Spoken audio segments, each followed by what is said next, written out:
অক্ষয় তৃতীয়ার উপলক্ষে ভারত সেবাশ্রম সংঘের গড়িয়া শাখাতে বিভিন্ন সেবামূলক কর্মকাণ্ড, বৈদিক যজ্ঞ, গুরু মহারাজের বিশেষ পূজা আরতির মধ্য দিয়ে পালিত হল অক্ষয় তৃতীয়ার দিনটি।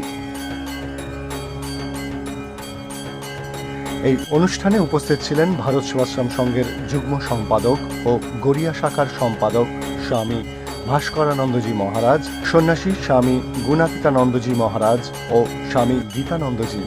উপস্থিত ছিলেন বিদ্যার্থী ভবনের সকল ছাত্র ও ভক্তবৃন্দ।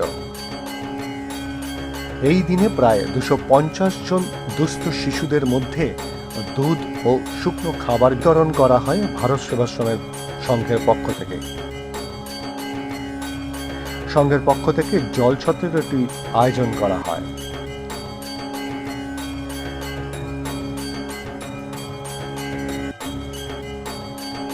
মলয় মণ্ডলের রিপোর্ট, খবরের বাজার।